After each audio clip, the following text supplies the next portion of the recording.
ये आकाशवाणी है।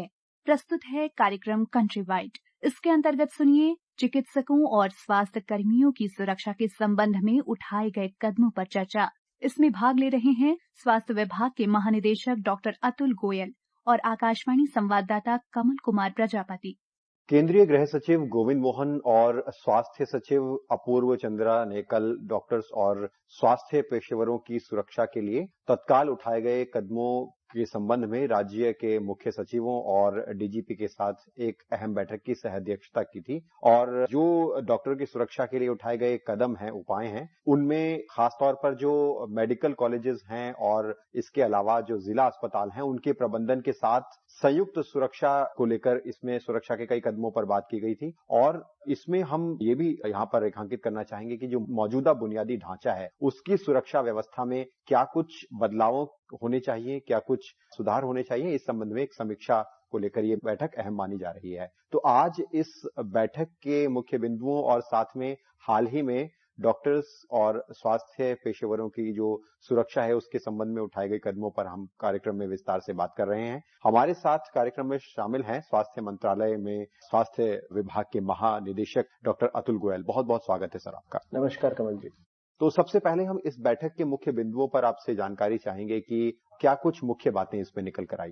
जैसा कि आप जानते हैं कि एक नेशनल टास्क फोर्स का गठन हुआ था, तो उसके अतिरिक्त ये हमें एक रिस्पॉन्सिबिलिटी दी गई थी स्वास्थ्य मंत्रालय को कि सभी राज्य के सचिवों से और डीजीपी से एक बैठक करी जाए, अध्यक्षता जिसकी करेंगे गृह मंत्री और स्वास्थ्य मंत्री, गृह सचिव और स्वास्थ्य सचिव। और वो बैठक हुई, उसमें कुछ बातें उभर के आई गृह सचिव जी की तरफ से, कुछ बातें उभर के आई स्वास्थ्य सचिव जी की तरफ से, किंतु एसेंशियली हमने ये जानना चाहा कि क्या कुछ कदम बाकी राज्यों ने उठाए हैं इसके अंतर्गत, क्योंकि सुप्रीम कोर्ट ने कुछ डायरेक्शंस दिए थे।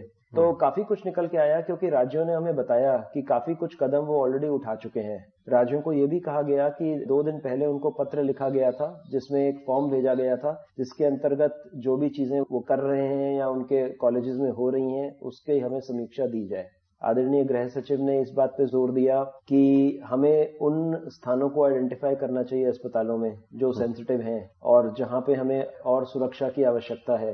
दूसरा ये भी बोला गया कि सीसीटीवी कैमरास को चेक किया जाए और उनकी रिकॉर्डिंग, अगर कोई इंसिडेंट होता है प्रॉब्लम का, तो वो पुलिस को तुरंत उसका उपाय किया जाए। उनकी तरफ से पुलिस को मैसेज ये था कि जैसे ही ऐसे किसी इंसिडेंट का पता लगे वो अस्पतालों से इंटरैक्ट करें। और उससे पहले भी उन्होंने ये कहा कि पुलिस को पहले से मेडिकल सुपरिटेंडेंट, प्रिंसिपल वगैरह के साथ मिलके और इन जगहों का इंस्पेक्शन करना चाहिए कि कैसे हम वहां पे सुरक्षा को स्ट्रेंथन कर सकते हैं। तो सुरक्षा ऑडिट एक अहम बात रही है इस बैठक के बिंदुओं में, तो उसके बारे में थोड़ा बताएं कि किस तरह से अगर ऐसे सुरक्षा संयुक्त ऑडिट होते हैं सुरक्षा के, तो उनसे जो सुरक्षा को लेकर कुछ कमियां हैं या कुछ सुधार जो होने की जरूरत है, उसमें कैसे हम आगे कुछ सकारात्मक बिंदु देख सकते हैं। देखिए, आमतौर पे जितने भी ये कॉलेजेस हैं, जितने भी इंस्टीट्यूशंस हैं, उसमें सुरक्षा की जाती है। सुरक्षा की जो व्यवस्था है, वो जो गार्ड्स लिए जाते हैं वो किसी प्राइवेट एजेंसी से जेम के थ्रू लिए जाते हैं, सो उनके वेरिफिकेशन वगैरह भी नहीं होते। तो गृह सचिव ने भी और बाकी राज्य के सचिवों ने कहा, खासकर यूपी के जो सचिव थे स्वास्थ्य सचिव, उन्होंने ये कहा कि उन्होंने ये प्रक्रिया भी शुरू करी है कि उन गार्ड्स का भी वेरिफिकेशन किया जाए। और जब जॉइंट ऑडिट पुलिस और इंस्टीट्यूशन के लोग साथ करेंगे तो बहुत बार हमें नहीं पता होता कि कहाँ पे प्रॉब्लम अराइज हो सकती है, पर पुलिस उस चीज को देख सकती है क्योंकि वो सुरक्षा से डील करते हैं। और एक बार वहां के बिंदु निकल के आएंगे तो उनको करेक्ट करने का भी हमें अपॉर्चुनिटी है, जो बहुत अच्छी अपॉर्चुनिटी है। अगर हम उसको कर पाएंगे तो बहुत अच्छा रहेगा। कुछ विशेष उपायों की बात की जा रही है जिससे कि जो तत्परता है सुरक्षा को लेकर, रिस्पांस है, उसको सुधारा जा सके। तो जो सुरक्षा का रिस्पांस है उसको लेकर क्या विशेष बातचीत इन दिनों हो रही है? बहुत सारे मुद्दे डिस्कस हुए, लेकिन कुछ इमीडिएट जो करने के हैं वो डिस्कस हुए। तो उसमें सबसे पहला ये आया कि हर बड़े अस्पताल में कंट्रोल रूम होना चाहिए। उस कंट्रोल रूम में सुरक्षा कर्मी भी हो और उसमें एक सीनियर डॉक्टर पोस्टेड रहे जो कि किसी भी इंसिडेंट के वक्त इमीडिएट एक्शन इनिशिएट कर सके।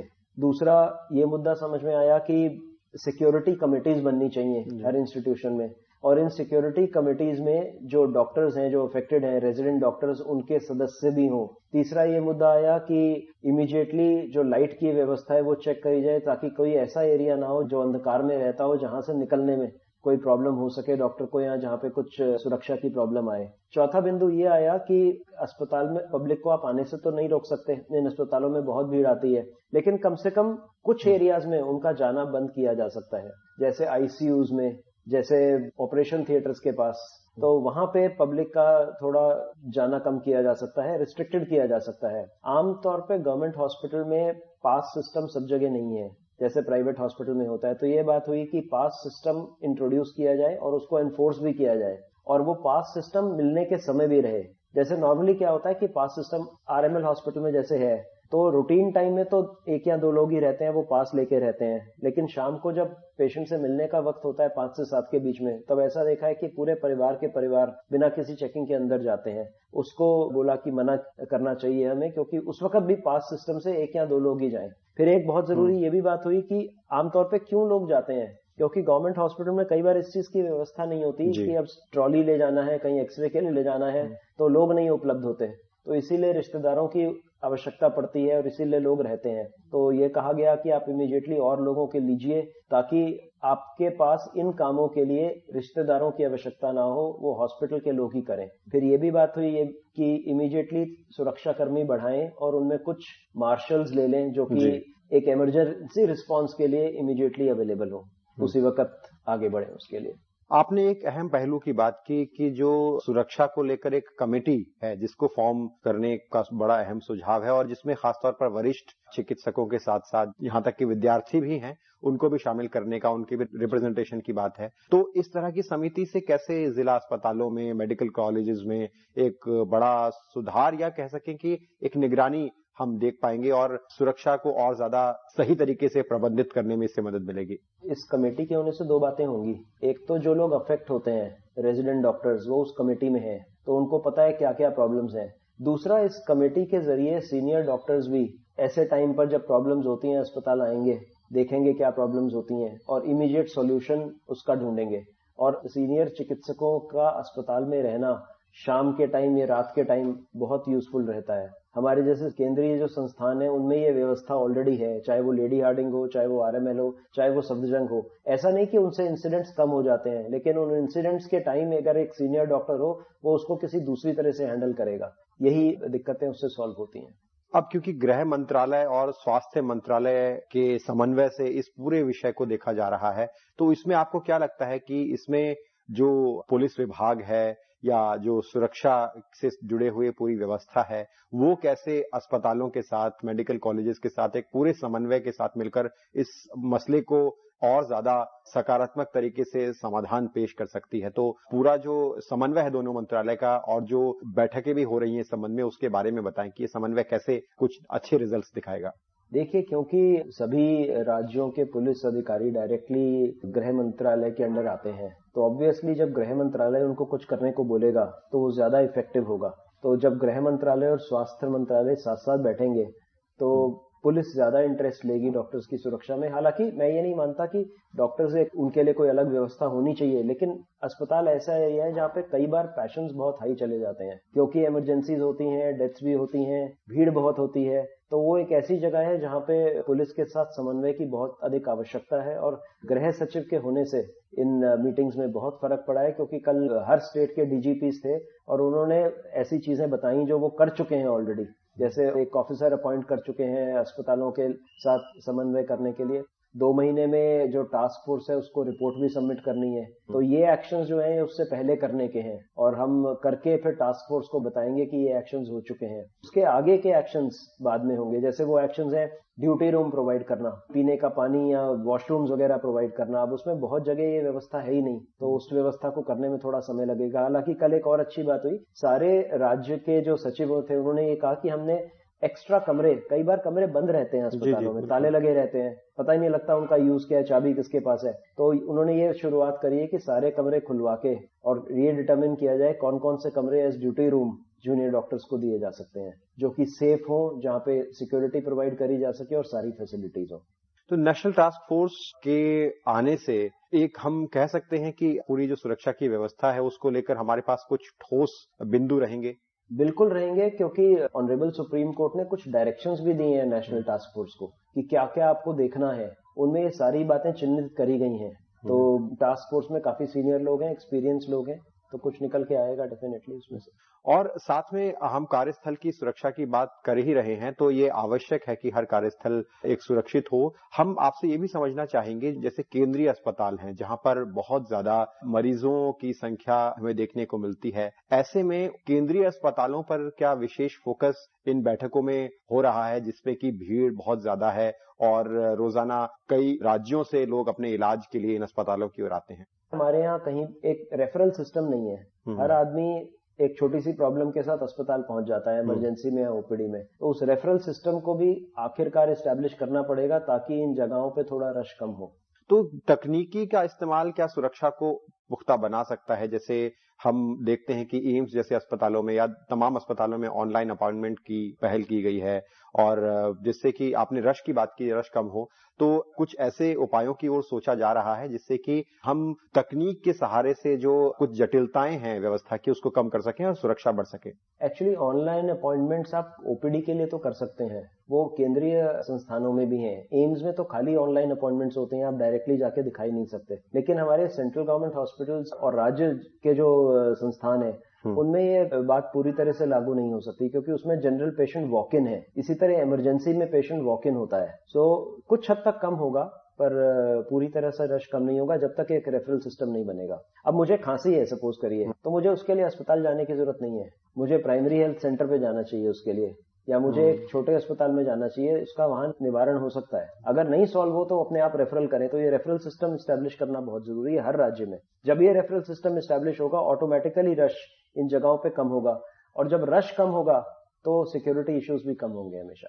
हमने कार्यक्रम में एक बार आपसे चर्चा की भी थी कि पूरी तरीके से सुरक्षित पहचान पत्र हो और एंट्री रिस्ट्रिक्शन को लेकर व्यापक नियम बने। तो इसको लेकर अब क्या कुछ आपके पास जानकारी है जिससे कि आने वाले समय में गैर जरूरी प्रवेश को हम अस्पतालों या मेडिकल कॉलेजेस पे रोक सके?